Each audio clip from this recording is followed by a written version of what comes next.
Martin, le PSG s'est imposé 5-3 contre Tottenham, mais l'un des points noirs de la soirée, c'est cette prestation encore décevante de Lucas Chevalier. En fait, plus que sa prestation décevante du soir, c'est vraiment l'enchaînement et tout ce qui monte depuis ce début de saison.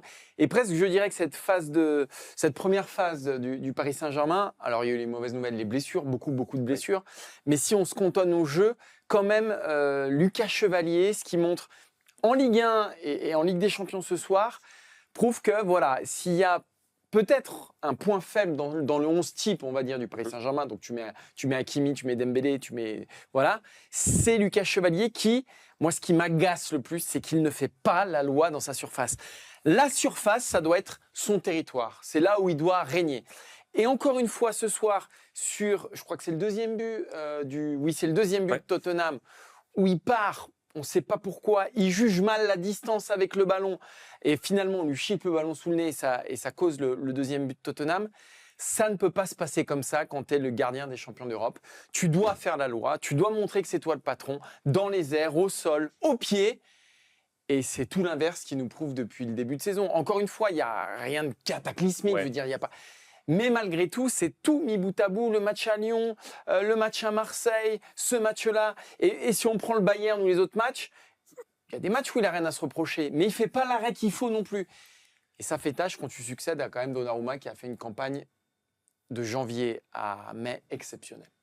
De janvier à mai. Oui. Moi, je vais tempérer un petit peu. Je vais tempérer un petit peu parce que, effectivement, on est déçu, on voudrait plus de Lucas Chevalier, mais il faut bien se souvenir de la phase de Ligue que nous livre Gianluigi Donnarumma la saison dernière. Paris n'a pas un gardien décisif dans ses premiers gros matchs de la saison. Il a même un gardien coupable très souvent. Ça ne lui empêche pas de gagner la Ligue des Champions à l'arrivée.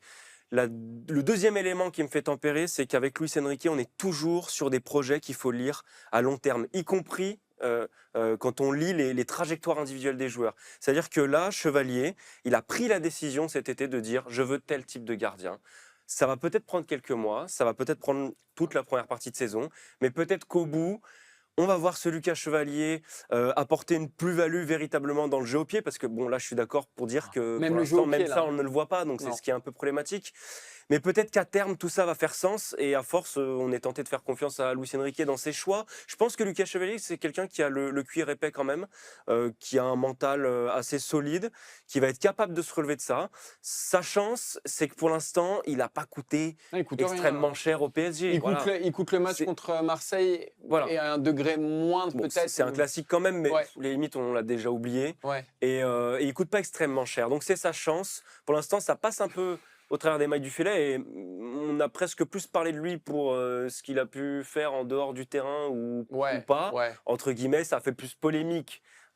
Cette petite histoire sur les réseaux sociaux que ses prestations. Donc pour l'instant, il passe un peu au travers des mailles. Je pense qu'il a encore le temps de réagir, Chevalier. Moi, l'excuse que je lui donnerais, c'est surtout, au-delà de Luis Enrique et tout ça, c'est surtout qu'il découvre un nouveau contexte, Mm. une nouvelle dimension de club. Ouais. Et il a joué la Ligue des Champions, il était extraordinaire avec Lille l'an dernier. C'est pas pareil d'être extraordinaire avec Lille que de l'être avec le Paris Saint-Germain. Et c'est peut-être cette adaptation-là qu'on est en train de voir sous nos yeux.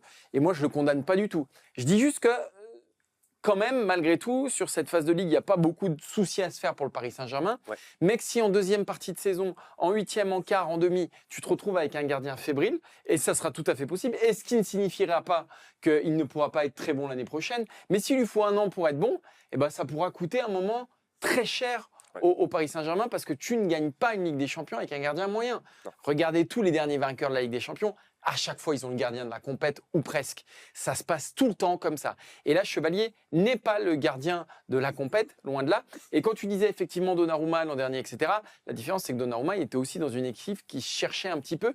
Il était un tout petit peu plus exposé.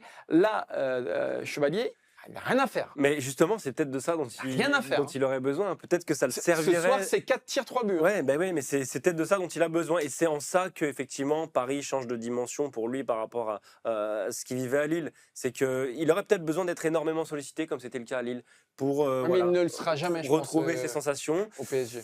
Il ne le sera peut-être jamais, mais bon, effectivement, il va quand même falloir qu'on arrive à avoir un autre visage de Lucas Chevalier, parce que pour l'instant, chaque match qu'il dispute, ça en rajoute un petit peu au procès qu'on lui fait.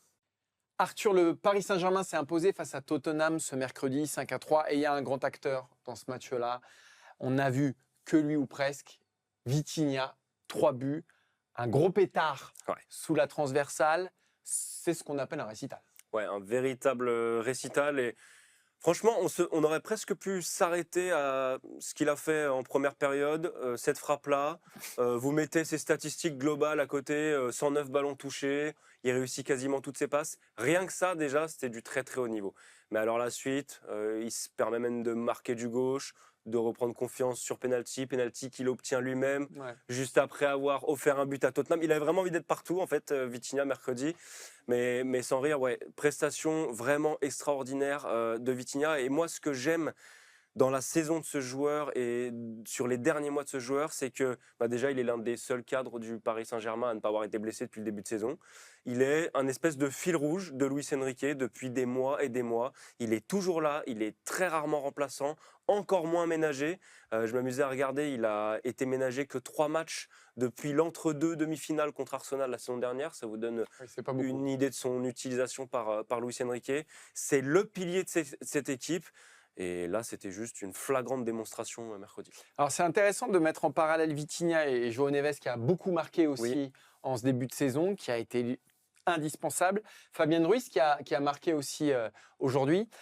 En fait, on a une attaque parisienne qui est un peu en dessous de ses standards de l'année dernière.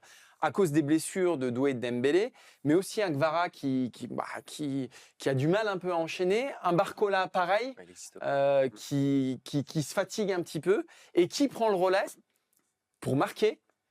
C'est le milieu de terrain. Le milieu de terrain qui fait déjà absolument tout dans cette équipe-là, qui est peut-être le meilleur milieu de terrain du monde aujourd'hui. Et en plus, ils ont ajouté à ce qu'ils savaient très bien faire jusqu'ici, d'être décisif, de marquer, de sortir le PSG d'un sacré mauvais pas. Souvenez-vous aussi de l'entrée de João Neves face au Bayern Munich. Alors ça n'a pas suffi. Ça change beaucoup de choses. Ça change beaucoup de choses. Vitinha, ce soir, alors que Tottenham mène 2 fois au score, c'est lui qui va ramener le Paris Saint-Germain. Fabien Ruiz, lui aussi, dans l'animation et dans le but qu'il marque aussi sur une passe décisive de João Neves. Bref, ces 3-là, ils sont en train de nous faire un début de saison stratosphérique. Et aujourd'hui, si le PSG est si haut et a maintenu finalement le degré d'exigence, ses standards de la saison dernière, c'est pas grâce à Dembélé qui a enquillé les buts, c'est pas grâce à Kvara, mais c'est grâce à ces 3-là. Ouais, grâce à ces 3-là, c'est marrant, en fait, le discours qu'on tient sur le milieu, c'est aussi le discours qu'on pouvait tenir sur les latéraux. Nuno Mendes et Hakimi. On disait les attaquants ne peuvent pas marquer, les latéraux le font. Et c'est ça qui est assez dingue dans cette équipe. Vous avez des joueurs comme ça, à toutes les positions du terrain, qui peuvent compenser l'absence même de vos plus grandes stars. Ça, c'est assez fou. Et Luis Enrique, il avait un petit sourire en fin de match où il disait, en gros, j'ai quand même bien hâte de voir ce que ça va donner avec toute mon équipe au complet, parce que là, quand on voit le nombre d'absences depuis le début de saison et les corrections que Paris est capable d'infliger, alors oui, il y a eu le Bayern, mais pour le reste, c'est quand même du très très lourd. Donc effectivement, c'est très impressionnant. Et moi, je m'amuse toujours à repenser, je ne sais pas si tu t'en souviens, ce match de poule, la première saison de Ligue des Champions de Luis Enrique avec Paris, où il replace Vitinha à la mi-temps, juste devant sa défense, alors qu'il jouait relayeur en première période, ça ne marchait pas du tout. Depuis qu'il a été replacé en piston devant la défense, Vitinha, c'est devenu une référence mondiale à son poste. Thomas Frank, l'entraîneur de Tottenham, disait après la rencontre, c'est peut-être lui le prochain Ballon d'Or. Je crois que ça en dit long sur ce qu'il a produit. Il aurait pu déjà être troisième déjà, le Ballon d'Or d'aujourd'hui, il peut être le Ballon d'Or de demain. Vitinha, c'est du très très très très très très très très grand art.